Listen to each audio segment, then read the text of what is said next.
Hello, people. This is probably just going to be a short one today. Just if I go random live as usual. um, I probably won't be on here long. It's just something to do for 20 minutes, maybe half an hour, who knows. I was just going to pull a few records as usual, randomly, and just see where we go. Okay, let's go for it. Now, the other day,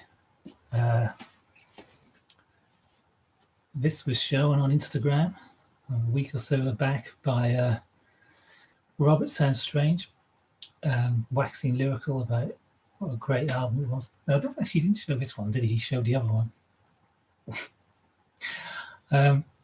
I said I've never connected with this record at all. And I did say to him, what I'm going to do is I will take some time out to actually listen to it, because I don't think I've ever really sat down and listened to the thing. As yet, I haven't done that. Now, I don't know what it is. It's the same with Tim Buckley. I find the kind of sprawling, it's a bit of a drag. It kind of sprawls and kind of drags, and it doesn't, for some reason, it just doesn't do it for me. It hasn't really connected with me on any level at all. I don't know what it is. It's so I like music that's loose and kind of full of disparate parts, etc., which this isn't, but it has a kind of loose feel. I'm going to have to try and give it a go, see what I can do, see if it actually finally kicks in. Because, I mean, surely everyone else is right and I must be wrong. I must be. It's just, it's really hard for me to get to grips with. So I need to accept that everyone is right and I'm wrong. And there must be something about this record that I'm missing out. This is the Isaac Hayes Movement, 1970, I believe. 71. It's another one of those albums that people collect Isaac Hayes and go, oh, yeah, he's fantastic, he's great. I find a lot of his stuff really quite hard to listen to. I love some of the funkier stuff, sort of more the heavier kind of material.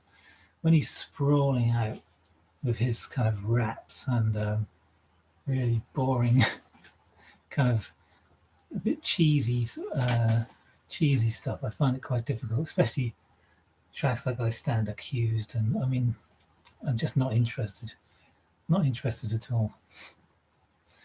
But that's perhaps just me. Some people will probably love this. I know John, the 6-inch pianist, is probably rolling around going, what? How could you say such a thing?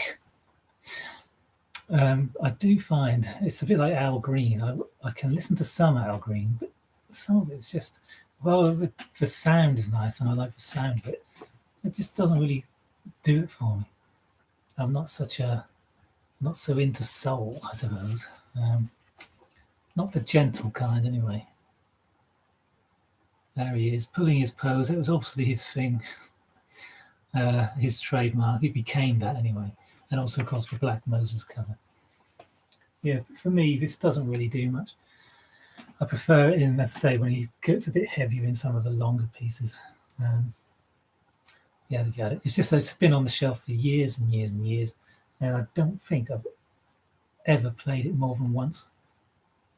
I had a kind of greatest hits thing, and a couple of them were on there, but they shouldn't have been. Anyway, it'd be really fascinating to know who's watching this, if anyone. This is something I picked up yesterday. Ooh. Messiaen, conducted by Pierre Boulez. Now, unusually, this is not a record that I've actually listened to yet. I've played a few bits of it to make sure that it played all right, and some of it sounded really quite interesting. Some stuff, this kind of thing can leave me a bit cold. It can be a little bit, even though it's avant-garde and meant to be very different, still follows a format and a formula, which doesn't always kind of click, But this is actually, it does sound like it may be quite interesting. Some people are saying, what are you showing records for you haven't listened to? But, whatever. But I should imagine this is going to be a fascinating thing. Hopefully, it's not going to be one of those where you listen to it and go, yeah, all right, I get it. It's interesting. But, a lot of this kind of stuff I want to hear again and again. I want to be moved by, and I don't think a lot of it particularly is moving. I think some of it's very intelligent and clever, but I like it when you get the kind of moving quality of it, where something, again, I say it so often, kind of resonates. Maybe it's more of an emotional connection I have with music rather than a cerebral one. I can appreciate the cerebral qualities and I can appreciate all of that. But there's something that has to kind of almost get me in the heart or in the gut with a lot of music. Otherwise it can be a little bit kind of, yeah, okay.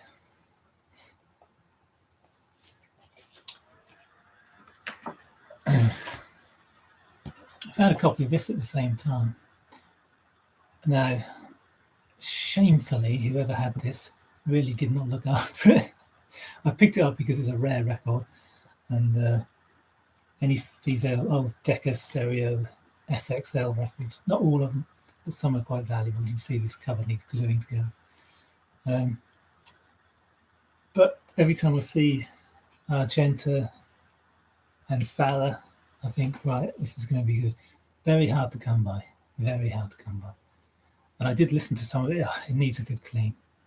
And there are scratches on it which cause a few clicks. And for classical music, it can be a bit, you can handle it in other records. You expect it with a few punk records or reggae. You can kind of deal with all of that. But when it's a classical thing, it's difficult. Anyway, I had to kind of pick it up because, like I say, it's a very unusual find and very rare. But the guitar concerto did nothing for me, and as they tend not to, really. But the Nights in the Gardens of Spain, that was where it's at. Hopefully it'll clean up better and sound better, but a nice and rare find. I can see I've got people watching, no one's saying hello. Fair enough. As I say, just random stuff. I don't know if I showed this or not. This is Chuck Berry in London, in wonderful condition, apart from a laminate crease here. Now, what really surprised me about this record was I was expecting Chuck Berry to be just Chuck Berry doing his rock and roll songs. I was looking at the titles thinking, I don't really recognize any of them. And this is actually almost a straight blues. Maybe this is obviously where what he grew up listening to, what he was into, where he came from. But it was a bit of a shock. And I suppose that he didn't do this for long in the 60s. He kind of went back to his rock and roll sound. I saw a program recently of him in 1970, I believe, and he was doing just straight rock and roll tunes, which he did in the late 50s and early 60s. He's just doing those ones over and over. So he perhaps flirted with trying to be maybe what was deemed at the time more serious kind of music. And also, of course, I mean, it was becoming, especially in this country, it was becoming very popular with blues. There were a lot of different blues artists who were cutting records over here and having considerable success, relatively speaking. They weren't all becoming household names, but I think that may be partly why he did it. I don't know for sure. But it's an interesting record. It's not, because it's Chuck Berry, it's something, it doesn't quite click in your mind that this is blues and he's a blues artist. He's a rock and roll man through and through, and the blues doesn't count. But of course, that's where the blues is based. That's where it's come from. His rock and roll is kind of shaped by the blues. So it's very interesting, but it's not something which I particularly kind of found. It's not John Lee Hooker, it's not Muddy Waters. And I think there's something kind of slightly missing because he's not a pure blues man. It's in him, but it's not kind of who he was. In that gig that I saw, he was just having a laugh. He was having fun. He was doing a lot of kind of risque jokes and smiling a lot and grinning a lot. And I suppose his personality and what people expected of him didn't come through when he's singing the blues, because it's almost like a kind of caricature, you know. Yeah, strange. I kind of feel for the guy in a way. I'm sure he probably meant well, and this was the heart of his kind of soul, if you like, where he was coming from. It doesn't really work though.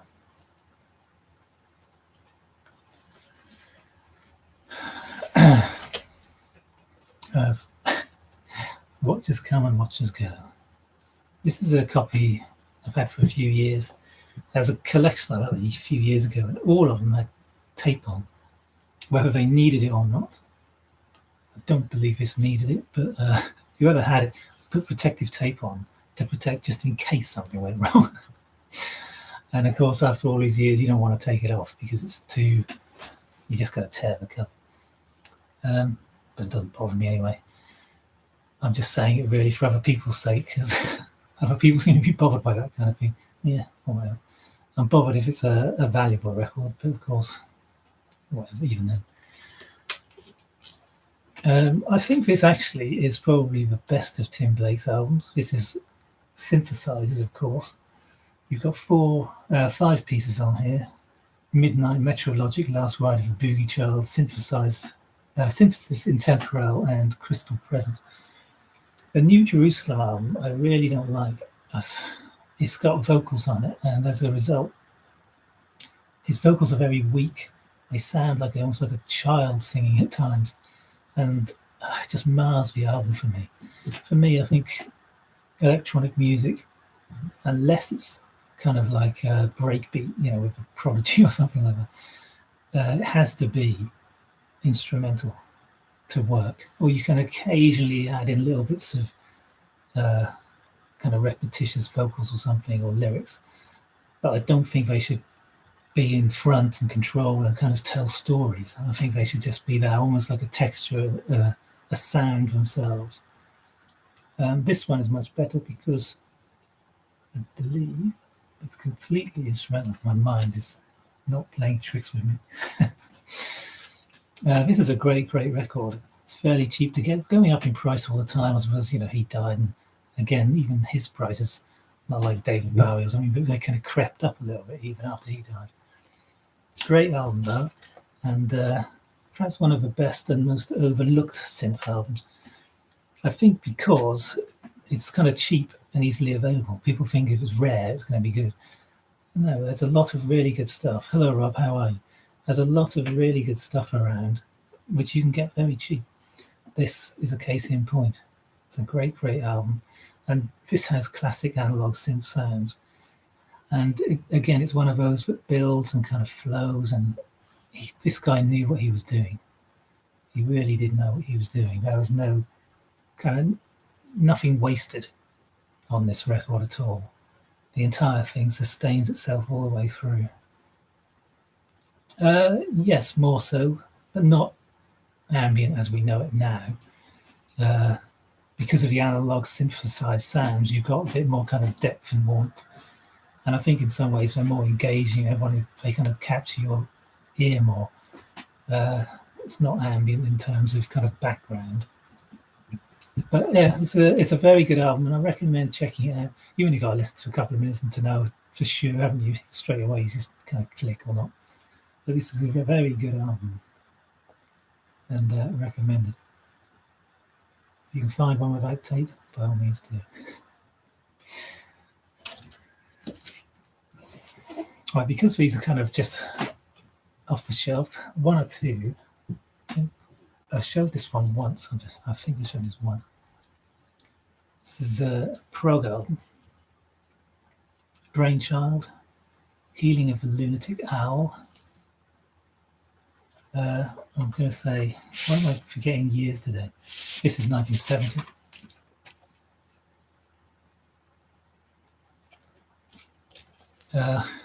Kind of bizarre cover, really. But this is a very good album. It's not a 5-star prog album, but it is definitely a 4-star prog album. Great info, thank you. Yeah, this great record. I think it's worth. It's really worth checking this out because there was a lot of stuff around at this time that had horns, and for me, sometimes horns don't really work in a prog band. They work in bands like Gravy Train, bands like that, when you maybe got one horn, or like Juicy Lucy or something. But when you've got bands that are full of horns, they can be really a little bit, for me, like, oh, I don't. If the emphasis is too much on the horns, like a Blood, Sweat and Tears thing or something, so it's all right. But I think I should imagine live it was very, very good. But on record, it doesn't quite work for me. Most people are thinking, "What are you talking about?" But on here, there is a small horn section. You've got trombone and trumpets. A couple of trombones. Well, one really. There's two different players. Saxes and flutes played by someone. But yeah, some great stuff and great organ work, maybe intimated there by the cover. But a very good album. It starts off, the first track is it's quite weak actually. Yeah, it's quite hard to find, but it is a very good album. And, you've got tracks that unusually for a prog album, they're not 20-minute long, they're not 10-minute long, they're not. You've got one which is 8 and nearly 9, and one which is 7. Mainly after that, they're just 4-minute songs, 3 or 4-minute songs. And I think it helps because it kind of contains them, and kind of the excellence of the musicianship and that shines through, and not just rambling on. One thing I cannot stand on a record is a dreary drum solo, and it seemed to be very popular around this time. Led Zeppelin did it. It was just on Moby Dick, and shut up. Because once, yeah, fine, but you're always thinking, when's the riff coming back in? When's it going to end? When are they going to start playing the bass again or something? When's the guitar going to kick in? Personally, that's how I see it. Just drum solos are fine for drummers as you're playing them, but I'm sure listening back, most people probably skip over them. Please disagree with me. I don't think anyone possibly can disagree with me. We're all right. We know I'm right here. Yeah, definitely if you're into prog of any kind, then it's worth having a look at this album. 1970 on A&M. Nice little record, that one. Yeah, as I say, I'm just kind of, blah, blah, repeat. If you're a fan of gong in any way, which I'm holding it upside down because it's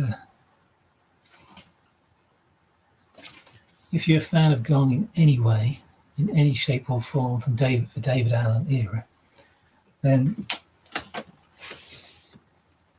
most people will know this anyway.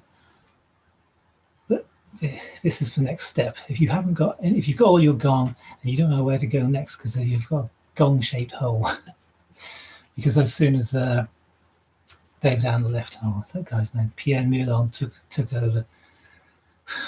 A completely different band. So we go to Steve Hillage. And Steve Hillage, this sounds like a gong album. This is a live double. Very easy to get his stuff. But wow, is this good. This is really very strong. And when it's live, you sort of think, it's going to have that sound and people cheering. And it never sounds, for me, quite as good as a studio album. The production is always a little bit sort of... although it may have more energy, it's a little bit sort of empty, a bit flatter normally. Maybe the instruments just don't have that same kind of care taken over them, if you like. They just it's a live show, we're going to make it sound live. But anyway, this is a great record. Not a bad song on here, and his guitar work is absolutely phenomenal. I think, everyone knows Steve Hillage was a great guitar player. But when you listen to this stuff, you think, this just sounds like gong. This is gone, basically. Even without David Allen and all that. It's got exactly the same sound, exactly the same feel. And if you've got no more gong, you've finished your gong collection, pick up the early Steve Hillage. Can't go wrong. I just love the length of his, sort of the fluidity of his guitar work, and it's the same sound, it's like, this is more like it. Because I find when I play gong, I can't really listen to much else afterwards. I just think, well, where can you go from here? What's next? What can you possibly follow gong with? this is the answer.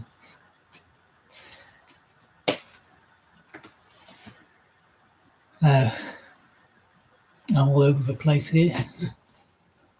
It's it's quite hard to see. Oh, let's see if I can get that. Yes, it is. It really, really is. This is Investigate's greatest hits. Quite an unusual find.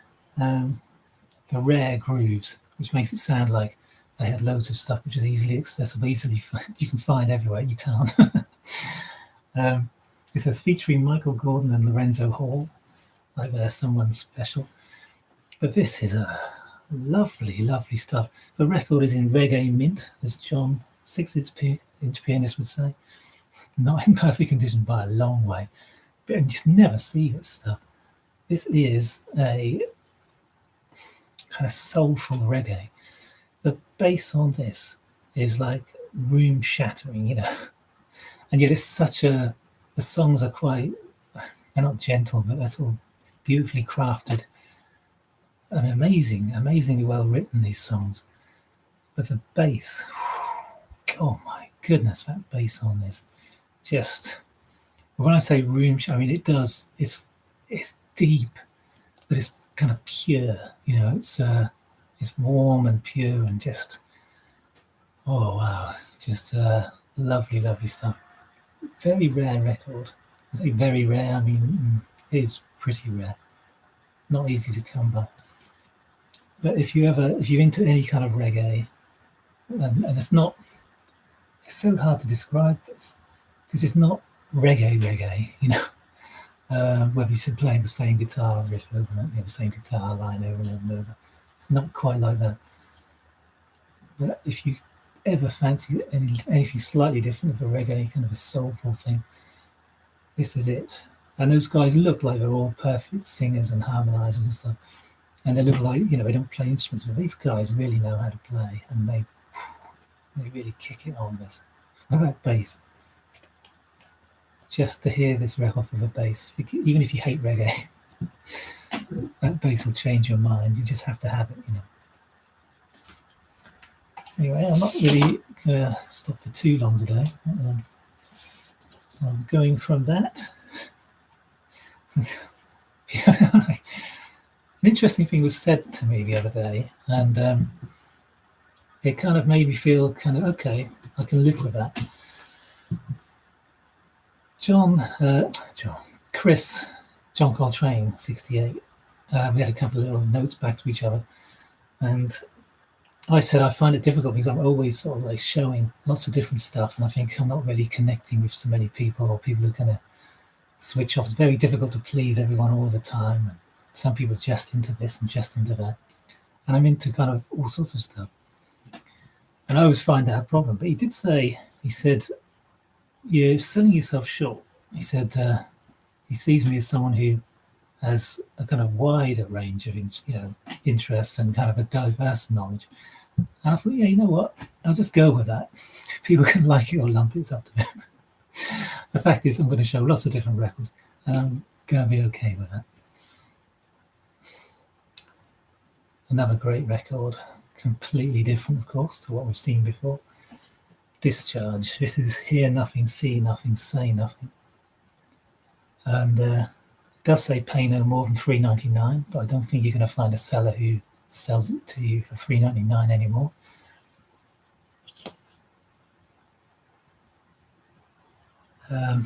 Yeah, not the prettiest of pictures.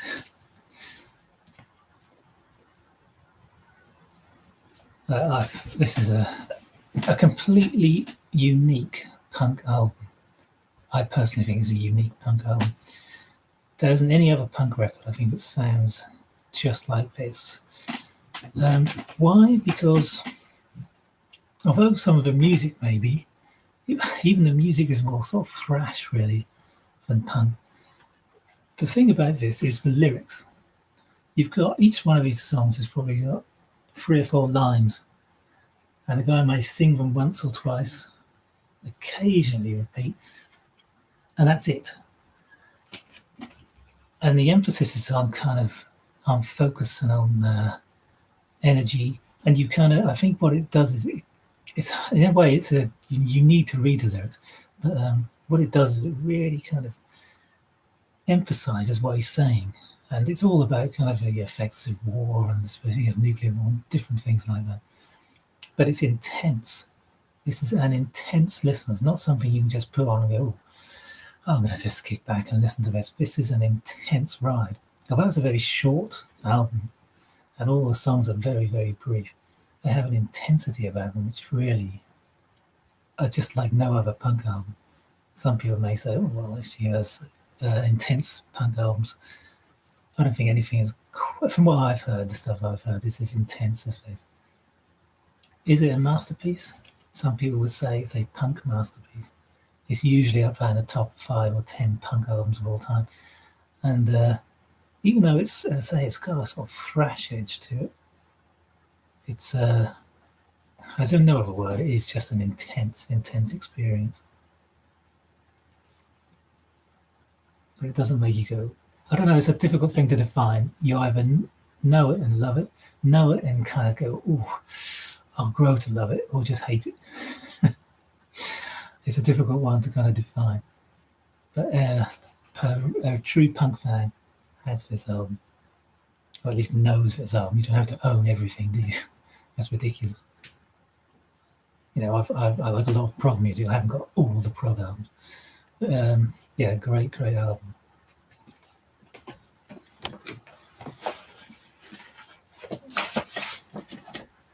Just going to flick through a few of these. I think the lighting may be getting, it's the problem now, it's getting slightly dark. I'm just going to show a few of these 45s because I always kind of do that.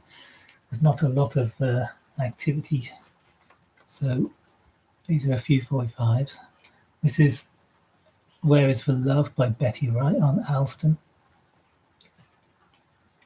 Yes, it is a shame. So, the problem with this life is we have to die. But, you know, some have faith, some have hope, etc. But yeah, it's a shame. It's a shame. You know, if only we could all live forever in that sense. But at the same time, you know, obviously physically we're not going to be able to do that. But yeah, I get it. It's a sad thing. I remember where I was when Frank Zappa died, and I remember certain incidents, you know, where I heard about. I'll have to check them out. I remember where I was when Kurt Cobain died, etc. Yeah, things like that. I remember hearing it on the news. But it's always a shock, and it's always a sad thing. It doesn't matter how old people are, really. I think it's worse when they're young, but I think sometimes, in a way, it's kind of worse when they're older because they've done much more. You've had more kind of connection with them, and yeah, it can be harder even then. Anyway, My Baby Ain't My Baby Anymore, and Where Is the Love? A lovely little. I think Betty Wright is a great singer. Another one of those who perhaps gets overlooked. You know, she's had one or two big songs, and people know her for those, but I think she's a great singer. This is just from a box of sort of soul stuff that I have, and funk and stuff. This is a great song, Swamp Dog, 2 Gs, Total Destruction to Your Mind. One of the best song titles ever. With Redneck on the B-side. This is a great track. It's so catchy, so I think you'd have to hear it. I think I heard it once on a kind of compilation somewhere. I thought I've got to get this single. It's fairly easy to get on the Contempo label. Great song. Just show a couple more. This is another fairly rare one. Hector, the Village Callers. I may have shown this. I've definitely had it on Instagram. I'm Leaving, the Village Callers. Great stuff. And it's got a really good groove. It's why it's a very popular single. It's got just a great groove. But the words are just Hector. That's about it. Hector. A fantastic little groove, that one. And Let's have a look here. This is a nice one. It's in the cover. It's in a pretty torn up cover, this one. This is Creative Source. Who is he and what is he to you? Another a superbly well produced single. I mean, superb. Again, it's one of those I heard years and years ago on a compilation. And I thought, well, if I ever see it, I'll pick it up. It's not something I went out of my way to buy, although it was on my list to buy at some point. Another great little song. Once you've heard it, I mean, it kind of sticks with you. It's one of those that sticks in your head, and you kind of find yourself singing it here and there. You know, a nice little single, that one. What's we got here? That's just like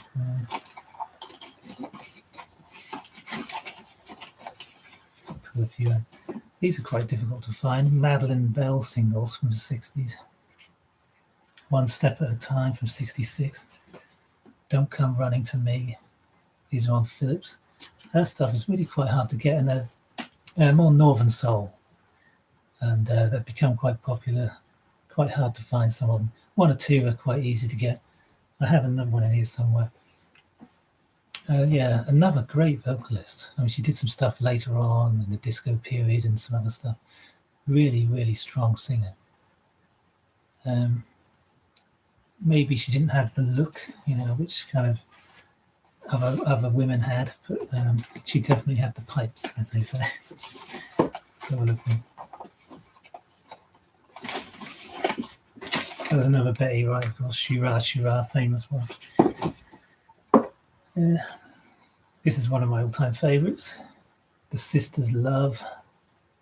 I Know You Love Me, and This Time Tomorrow on the B-side.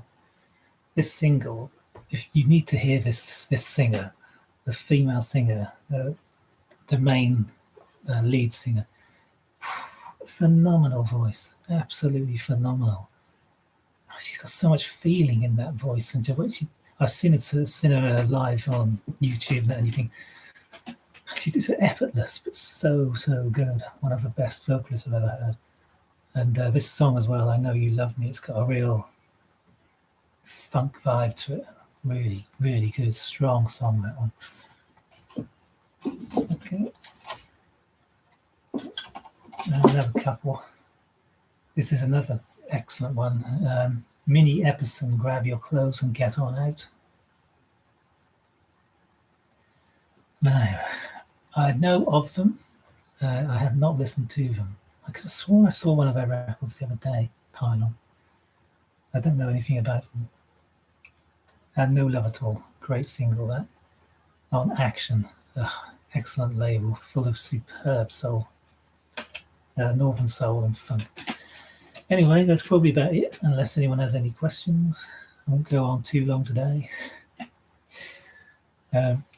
So I'll probably say goodbye there, and thank you for tuning in. And, I will check out a couple of those bands. Thank you very much. Look after yourselves, everyone, and I will see you all soon.